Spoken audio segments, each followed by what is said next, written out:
Audio made possible by www.jackettome.com. Audio Fanfiction Productions presents Wide Awake. Fanfiction written by Angskata003. Fanfiction inspired by the Twilight Saga written by Stephanie Meyer. Chapter 11. Scooby Snacks. Bella's point of view. I spent my Saturday cleaning, doing schoolwork, and 2 hours of grocery shopping. I was in desperate need of an ingredient restock. My mood over the whole Jessica situation was somewhat lessened. I still fantasized about strangling her, maybe finding a nice secluded pond to dump the body, but that was a feeling that would never go away. Alice was spending the weekend at Rose's house, probably spying on Jasper for all I knew, so I was left home alone and utterly bored for the day. So when 10 arrived, I happily skipped out the door and made my way over to Edward's house. I had made him his favorite dinner, chicken Alfredo. A silent thank you for the night before, and a little something to butter him up for what was coming tonight. I also made him his favorite peanut butter cookie, peanut butter panacea, just for safe measure tomorrow. When I arrived, he was waiting, looking really very hungry. "Hungry are we?" I smirked while unloading my bag. He was eyeing it, like Emmett sometimes eyes Rosalie. "Fucking starving," he breathed while taking the container off the bed. I smiled, and made my way to the sofa, plopping down quite comfortably. "Holy fuck," Edward groaned from the bed. "My favorite." He took a deep lungful of the steaming container and reverently, and smiled dreamily. I chuckled at him. He was so cute when he was hungry like this. He began eating hastily like always, spinning the noodles around a fork, and savoring the taste with mmm. My bag was a little heavier tonight. I was about to do something very awkward, and possibly make Edward ridiculously uncomfortable. I watched him closely, not even bothering with the iPod, because I was nervous as to what his reaction would be. I took a steadying breath, and tried to keep the inevitable color from flooding my cheeks. "Edward," I called quietly, watching him gulp down the noodles.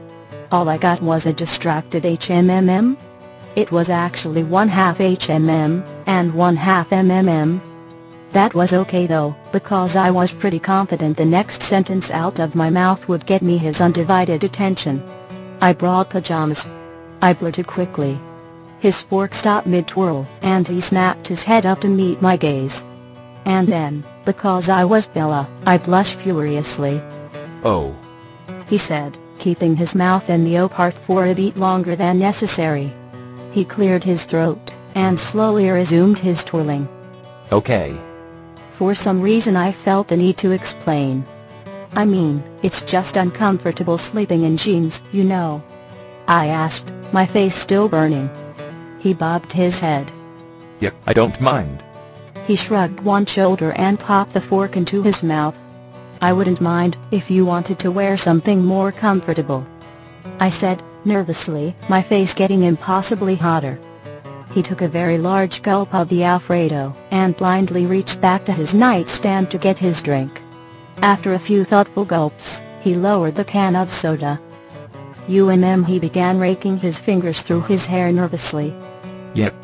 Okay," he answered lamely, putting the soda back down and resuming the twirling of the pasta once again. I relaxed infinitesimally. Edward ate the rest of the Alfredo with a slightly furrowed brow, like he was struggling to remember something. The moans and hums lessened, but didn't go away entirely. I must not have made him that uncomfortable. "Thanks for the Alfredo. It was fucking delicious." He smiled while putting his containers away beside the bed. I smiled back, because I loved it that he always told me how delicious my food was. And somehow I don't think it would have been the same without the expletives. He got his sketchbook out then, and relaxed in the center of the bed. Not tired yet?" I walked over to his bookcase, and selected the book I had begun reading a week ago. A chapter a night was all I usually got. Tonight it was 4. We were stalling. Eventually, I decided to just get it over with. I shut my book. He looked up from his sketchbook and slowly closed it. I nearly regretted doing this at all. All the former awkwardness was returning, and my face was flaming red, I was sure. But I soldiered on. And by soldiered, I mean I grabbed my bag up off the floor, and shuffled my way to the bathroom nervously with my head down. Once I was inside, and had the door shut, I turned to look in the mirror. Yep. Flaming red. I rolled my eyes at my reflection, and started undressing. It wasn't a skimpy pajama set, or anything. Just some long flannel bottoms and a light t-shirt. It was comfortable. And awkward. Once I had brushed my teeth and hair, I packed my things away into my bag, and stared at the door nervously. With one last glare at my red face in the mirror, I opened the door, and stepped out. White cotton shirt, blue flannel pajamas bottoms, and all. Red, white, and blue. So patriotic.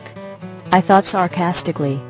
Edward's head shot up from the dresser drawer, when he heard the door open.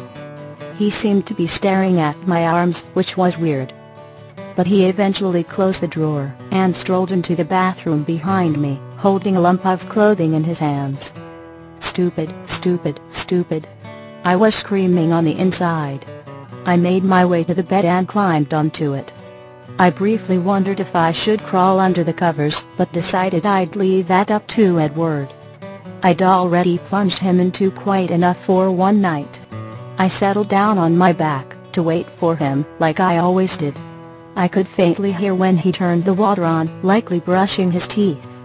When I finally heard the bathroom door open, I lifted my head. And there Edward stood, looking as awkward as I'd ever seen him, raking his hands through his hair with a grimace on his face. In an almost tight white t-shirt, like the one I was wearing. I could make out nearly every curve of his chest and stomach. In fact, all too late I realized I was staring. And I looked away quickly.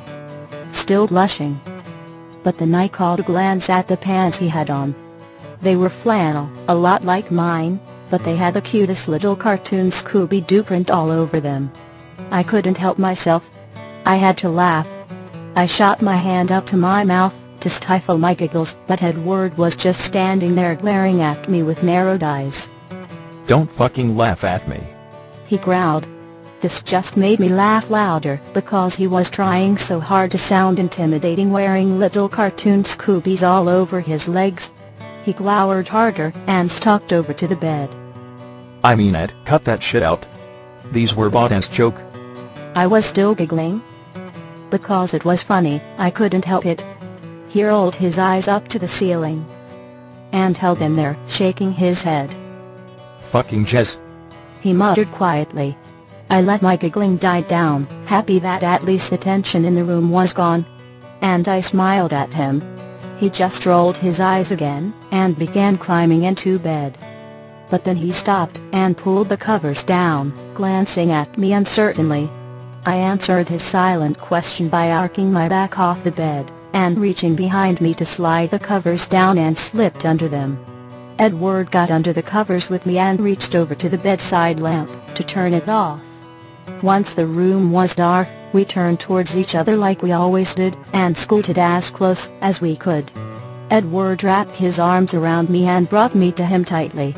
I put my arm around his shoulder, and up his back, to stroke his hair gently while resting my head on his chest. He sighed into my hair, and it made me shiver slightly, so he held me closer. I started humming his song, but his voice stopped me. You tell anyone about the fucking pants, and so help me God, Bella, you'll be sorry. Edward said in a hard voice against the top of my head. I let another giggle slip out, and I could practically hear him rolling his eyes at me. I nodded and resumed humming to him. After he was asleep, I allowed myself to move closer to his body. I could feel all of his warmth, and nearly every curve of his body. No more jeans or sweaters in between us, just Scooby-Doos. I smiled into his chest and drifted off to sleep. Edward's point of view. Fucking Jez, and his stupid fucking Scooby-Doo pants. Prick. But they were all I had. I had never had a use for pajamas before Bella. And then there were Bella's pajamas, which were modest to anyone else but on Bella. It just didn't seem right to me.